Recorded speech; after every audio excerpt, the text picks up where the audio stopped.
The case for the resurrection of Jesus. Chapter 4. A quintet of facts, 4 plus 1. The last three. We have established that Jesus' disciples claimed that they had seen him after he had risen from the dead. We also observed that we could go a step further and establish that they really believed what they were claiming. However, establishing that the disciples believed that Jesus rose from the dead falls short of confirming that he actually did rise, since people oftentimes embrace false beliefs and are incorrect concerning the things that they think they have experienced. Are there any data that will lead us to believe that the disciples' claims to have seen the risen Jesus were true? We now turn our attention to 3 supporting facts. The third fact: the church persecutor Paul was suddenly changed. Saul of Tarsus, better known by history as the Apostle Paul, changed from being a skeptic who believed that it was God's will to persecute the church to becoming one of his most influential messengers. In his letters to the churches in Corinth, Galatia, and Philippi, Paul himself writes of his conversion from being a persecutor of the church to one who strongly promoted the Christian message. However, his pre-Christian actions against the church and his conversion are also recorded in Acts. The story of Paul's conversion from persecutor to promoter of the church also appears to have been going around Judea within 3 years of his conversion. Paul hints at this in an interesting statement to the Galatians. He tells them that 3 years after his conversion, he was not known by sight to believe in Galatia. Rather than these believers were told, he who once persecuted us is now preaching the faith he once tried to destroy, verifying that others either knew or had heard of his pre-Christian actions against the church. Thus, Paul's notorious pre-Christian activities and conversion are multiply attested. We have Paul's own testimony, Luke's record in Acts, and a story that we must circulating among Christians in Judea. We must now ask the question: what caused this change in Paul? Why did one who persecuted Christians suddenly become one? Both Paul himself and Luke report that it was because he believed firmly that he had experienced an encounter with the risen Jesus. Paul's conversion is so interesting because he was an enemy of the church when he claimed to have seen the risen of Jesus. Thus, Jesus' resurrection is testified to by friends and also by a foe. His belief that he had witnessed the risen Christ was so strong that he, like the original disciples, was willing to suffer continuously for the sake of the gospel, even to the point of martyrdom. This point is well documented, reported by Paul himself, as well as Luke, Clement of Rome, Polycarp, Tertullian, Dionysius, and Chrysostom, and Origen. Therefore, we have early, multiple, and first-hand testimony that Paul converted from being a staunch opponent of Christianity to one of its greatest proponents. Certainly, a skeptic may comment that Paul's conversion is no big deal, since many people have converted from one set of beliefs to another. However, the cause of Paul's conversion makes his different. People usually convert to a particular religion because they have heard the message of that religion from a secondary source and believe the message. Paul's conversion was based on what he perceived to be a personal appearance of the risen Jesus. Today, we might believe that Jesus rose from the dead based on the secondary evidence, trusting Paul and the disciples who saw the risen Jesus. But for Paul, his experience came from primary evidence. The risen Jesus appeared directly to him. He did not merely believe based on the testimony of someone else. Therefore, the difference is primary versus secondary sources. For most, belief is based on secondary sources. And even when religious belief is based on primary grounds, no other founder of a major religion is believed to have been raised from the dead, let alone have provided any evidence for such an event. The disciples, Paul and James, who we look in at a moment, believed based on primary evidence. The fourth fact: the skeptic James, brother of Jesus, was suddenly changed. In 2002, what was thought to be a significant archaeological discovery was made. An ancient ossuary or bone box dating to the 1st century was found with the inscription, James, son of Joseph, brother of Jesus. While controversy continues regarding the authenticity of the inscription, the fact that such a find enthralled the religious world shows the historical importance attached to James, the brother of Jesus. The Gospels report that Jesus had at least 4 brothers: James, Joseph, Judas, and Simon, plus unnamed sisters. Josephus, the Jewish historian from the 1st century, mentions the brother of Jesus who was called the Christ, whose name was James. James appears to have been a pious Jewish believer. Paul's letters to the Galatians condemns legalistic men claiming affiliation with James, who were teaching the churches in Galatia that Christians had to keep the Jewish law in addition to putting their faith in Jesus. To resolve this issue, Peter, Paul, and Barnabas spoke before a church council in Jerusalem. James, apparently the leader of the council at the time, made the following pronouncement: "Therefore, it is my judgment that we do not trouble those who are turning to God from among the Gentiles, but that we write to them that they abstain from things contaminated by idols, and from fornication, and from what is strangled, and from blood." In the 2nd century, Hegesippus reported that James was a pious Jew who strictly followed the Jewish law. James, the brother of the Lord, succeeded to the government of the church in conjunction with the apostles. He has been called the Just by all from the time of our Savior to the present day, for there were many that bore the name of James. He was holy from his mother's womb, and he drank no wine, nor strong drink, nor did he eat flesh. No razor came upon his head. He did not anoint himself with oil, and he did not use the public bath. He alone was permitted to enter into the holy place, for he wore not woolen but linen garments. And he was in the habit of entering alone into the temple, and was frequently found upon his knees, begging forgiveness for the people, so that his knees became hard like those of a camel, in consequence of his constantly bending them in the worship of God, and asking forgiveness for the people. Because of his exceeding great justice, he was called the Just and Oblias, which signifies in Greek, bulwark of the people, and justice, in accordance with what the prophets declare concerning him. We do not have the same wealth of historical information of the life of James that we have for Paul. However, we have enough information to conclude that after the alleged event of Jesus' resurrection, James, the brother of Jesus, became a convert to Christianity because he believed that the risen Jesus appeared to him. This conclusion is arrived at because, number 1, the Gospels report that Jesus' brothers, including James, were unbelievers during his ministry. Mark 3:21, 31, 6:3-4, John 7:5. Number 2, the ancient creedal material in 1 Corinthians 15, 3-7 that we discussed earlier lists an appearance of the risen Jesus to James. Then he appeared to James. Number 3, subsequent to the alleged event of Jesus' resurrection, James is identified as leader of the Jerusalem church. Acts 15:12-21, Galatians 1:19. Number 4, not only did James convert to Christianity, his beliefs in Jesus and his resurrection were so strong that he died as a martyr because of them. James' martyrdom is attested by Josephus, Hegesippus, and Clement of Alexandria. We have no longer any of these works of Hegesippus or the writings of Clement where the event is mentioned. However, sections have been preserved by Eusebius. Therefore, his martyrdom is attested by both Christian and non-Christian sources.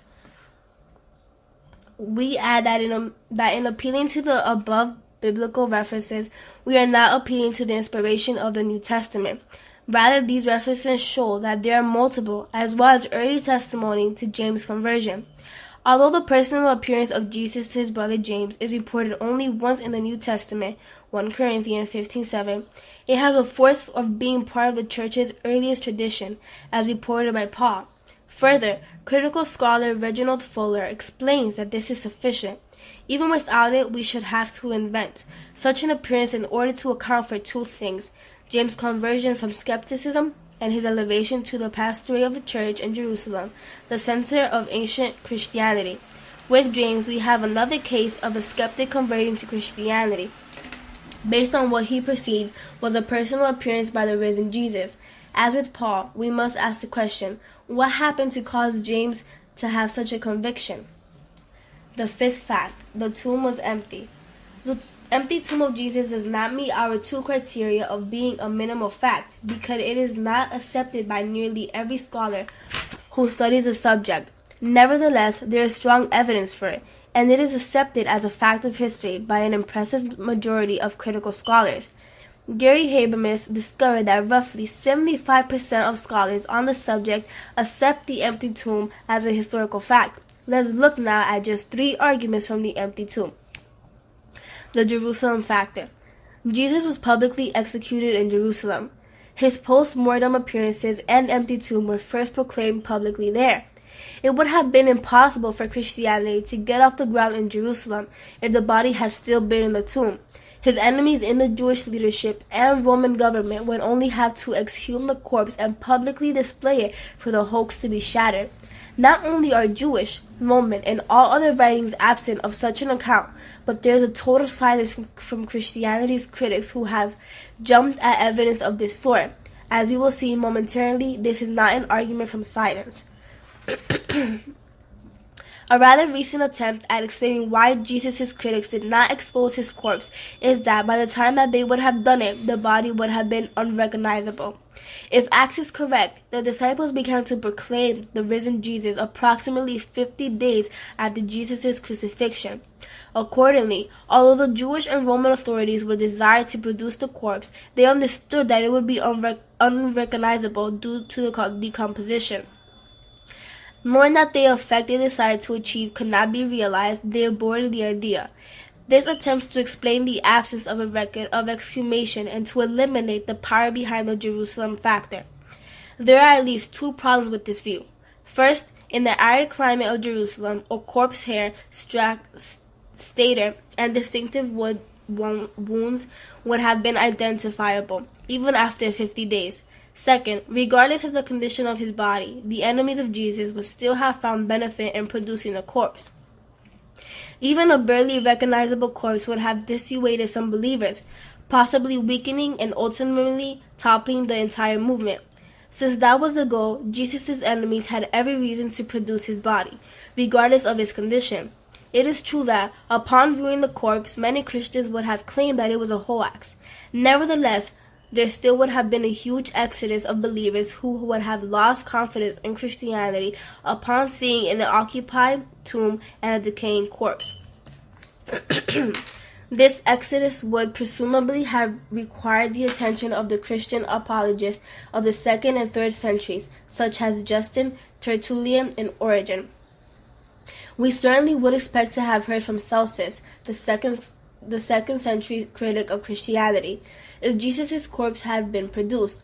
When he wrote against Jesus' resurrection, it would have been to his advantage to include the damaging information, had it been available. In short, if a body of any sort was discovered in the tomb, the Christian message of an empty sepulchre would have been falsified. Anything but an empty tomb would have been devastating to the resurrection account. Enemy attestation. If your mother says that you are an honest person, we may have reason to believe her, yet with reservation, since she loves you and is somewhat biased.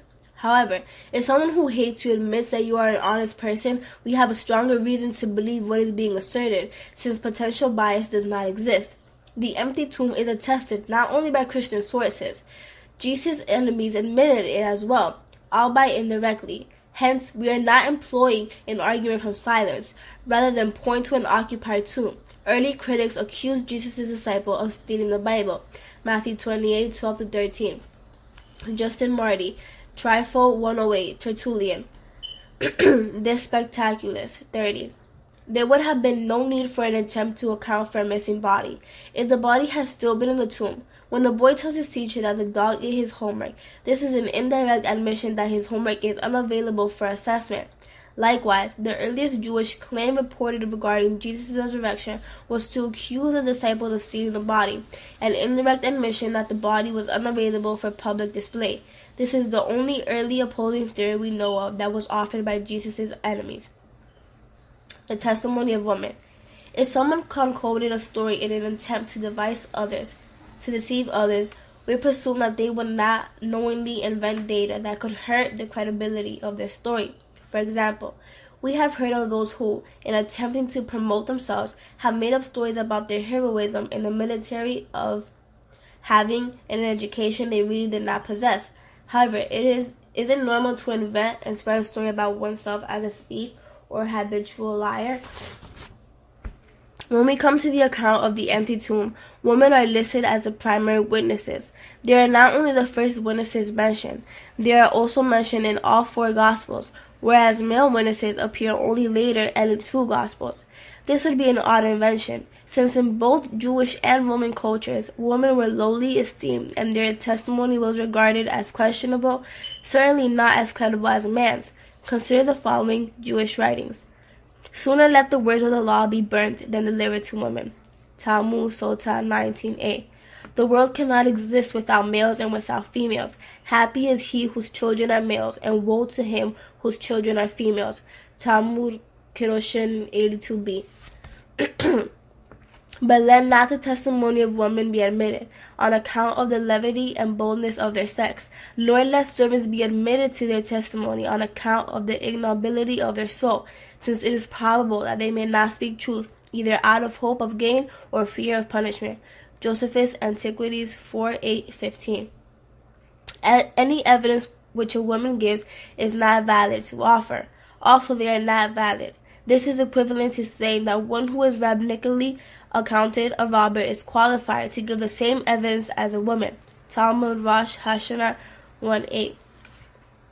According to the statement in Rosh Hashanah, a woman's testimony was given the same regard as that of a robber, keeping in mind that the disciples were Jews. This provides an interesting context for Luke 24:11. But these words appear to them as nonsense, and they would not believe them. The Greek word employed in this text for nonsense means idle talk, nonsense, humbug. The Jewish view of women in that period was not unique.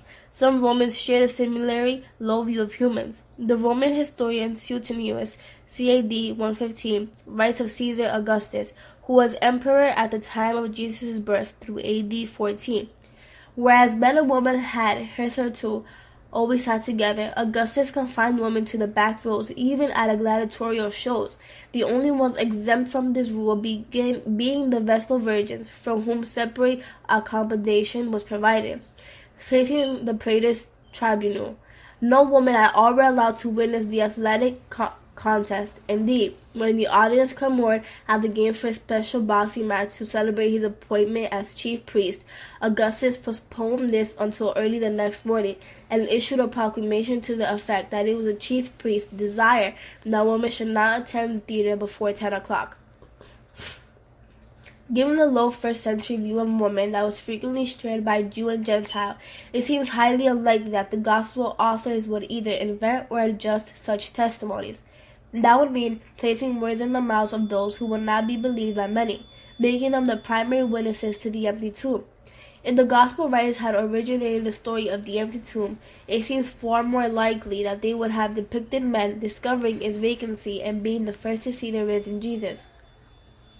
Why would they not list the male disciples Joseph of Arimathea and Nicodemus and avoid the female issue altogether? If the account of the empty tomb had been invented, it would most likely not have listed the women as the primary witnesses, since in that day a woman's testimony was not nearly as credible as a man's. Thus, the empty tomb appears to be historically credible in light of the principle of embarrassment. The empty tomb is, therefore, well evidence for historical certainty. Former Oxford University church historian William Wong writes, "All the strictly historical evidence we have is in favor of the empty tomb, and those scholars who reject it ought to recognize that they do so on some other ground than that of scientific history." It should be noted that the empty tomb by itself proves little. If there were no credible accounts of appearances, it could be explained away by suggesting that someone stole the body. However, the empty tomb does not stand alone. It is consistent with the beliefs of the disciples, Paul and James, that Jesus rose from the dead, and belongs in a collection of historical data on the subject. Never has nothing meant so much as when we come to the empty tomb of Jesus. As was said of the television sitcom Seinfeld, it is a story about nothing, and yet at the same time, it is a story about everything. If the tomb was empty because Jesus rose from the dead, then God exists and eternal life is both possible and available. We find the acronym JET helpful in remembering our arguments for the empty tomb, the Jerusalem factor, enemy attested, and testimony of women. As mentioned later, Habermas surveyed almost 30 years of German, French, and English critical scholarships related to Jesus' resurrection.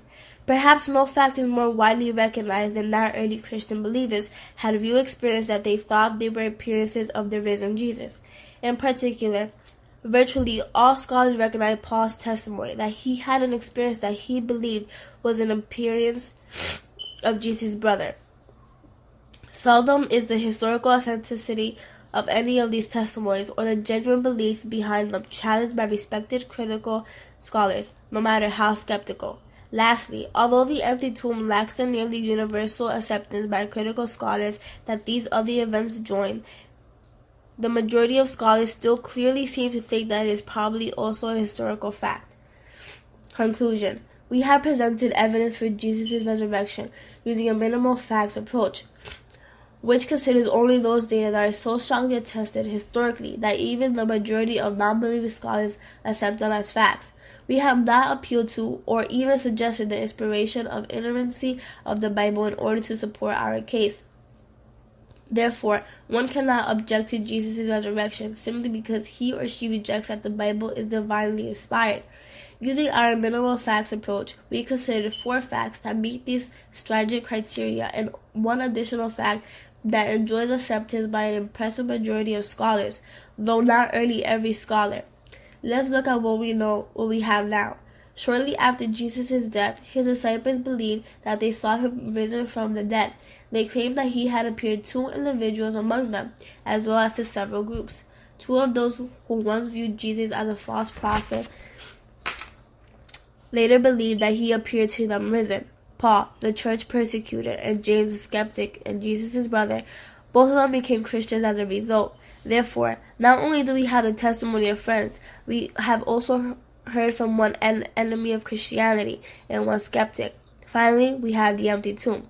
These facts point very strongly to Jesus' resurrection from the dead, which accounts for all 5 facts very nicely. Is it true that God really loves us?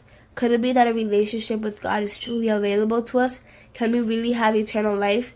If Jesus really rose from the dead, the answer is yes to all 3 questions. However, as any good historian and scientist knows, a good theory must be able to answer objections and competing theories. That is what we will look at next. Any opposing theory to Jesus' resurrection, however, is going to have to account for all of these facts as well as others.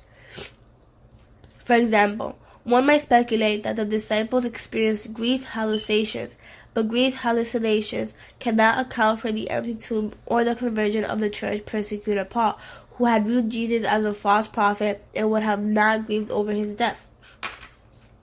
One cannot argue that the disciples were lying about appearances and stole Jesus' body from the tomb, since we can establish that they truly believed that risen Jesus had appeared to them. This would not have been the case if they had been lying.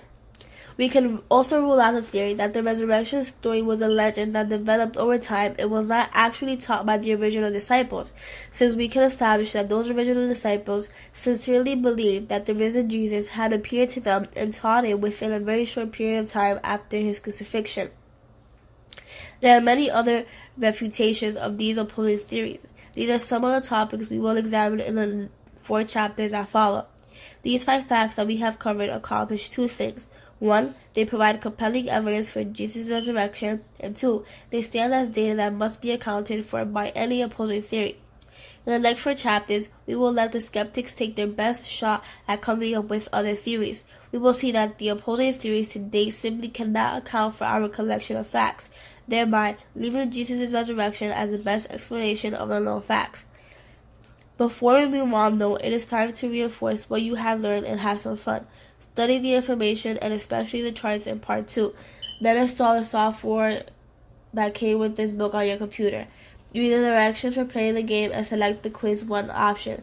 This quiz includes true or false, multiple choice, and fill-in-the-blank questions. Keep taking the quiz until you score 80 or better. Once you have passed it, move on to Part 3. Part 3. Yes, but encountering opposing theories. Introduction to Part 3. Is Jesus' resurrection the only explanation? Since the first reports of Jesus' resurrection, critics have formulated opposing theories to account for the known data. These are commonly referred to as naturalistic explanations because they appeal to a natural cause for the event rather than a supernatural one. Interestingly, liberal scholars of the 19th century both rejected Jesus' resurrection and provided refutations on most of these theories. New Orthodox scholar Karl Barth was perhaps the most influential theologian of the 20th century. Barth pointed out how each opposing theory to Jesus' resurrection suffers from many inconsistencies and included, today we rightly turned up our nose at this. Raymond Brown, a modern New Testament scholar respected by liberals and conservatives alike, echoed Barth, writing that the 20th century critical scholars had rejected existing theories that oppose the resurrection. He added that the contemporary thinkers both ignore these theories and even treat them as unrespectable. Of course, this does not prohibit our unbelieving friends and colleagues from bringing up these alternative theories.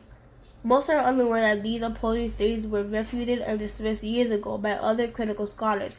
Even some modern critics occasionally attempt to put a different spin in an old theory and present it as a new possibility.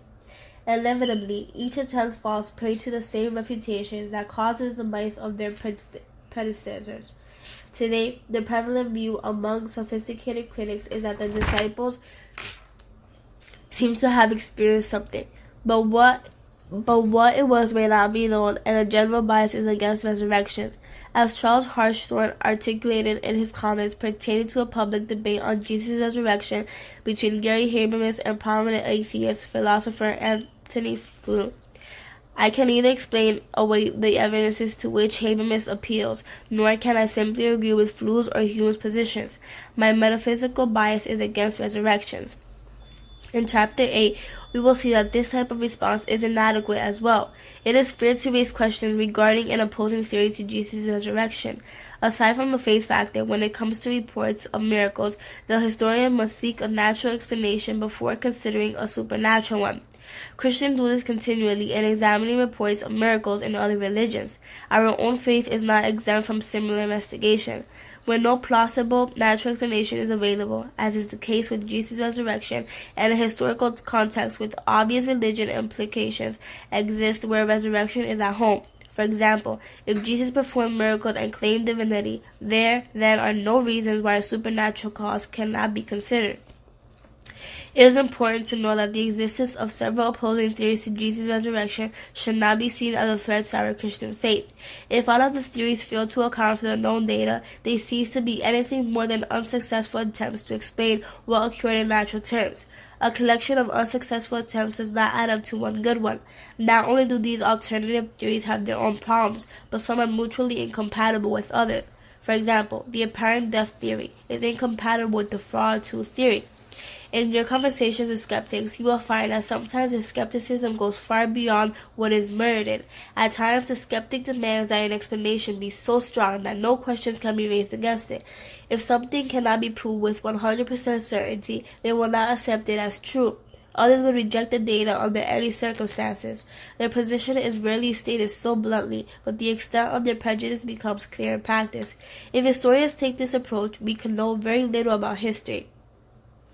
It is also worthwhile to notice that, just as a Christian can be expected to provide facts to support her claim that Jesus rose from the dead, the critic must do likewise for his opposing explanations.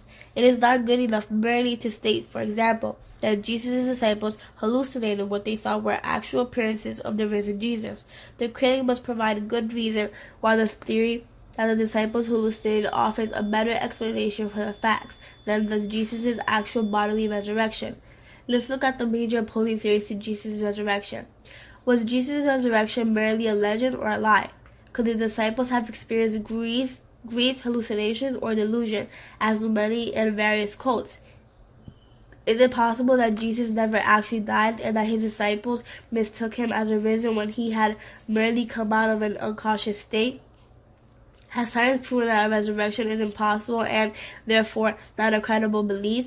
We will examine these major theories and others in chapters 5 through 8 and see why they fail to account adequately for the known facts. Since we have already seen that excellent evidence exists for Jesus' resurrection, if it can be demonstrated that all opposing theories fail to account for the known facts, Jesus' resurrection will be the only plausible explanation. Our objective is to arrive at the most plausible explanation of the data. As you read through the various opposing theories and their refutations, you may be inclined to feel overwhelmed by the thought of having to know so much. Relax. In a discussion with a skeptic, you will probably only need to know one or two refutations to answer your rather skeptical colleague. In many instances, simply remembering the 5 facts we have discussed in the 2 previous chapters is often enough, with the understanding that any theory must account for all 5 of them. This will be an invaluable and simple manner of refuting most theories. Although a theory may account for 1 or 2 of the 5 facts, the unexplained data will reveal the weakness of the theory. Charts have been included throughout in order to help you better understand and remember the data.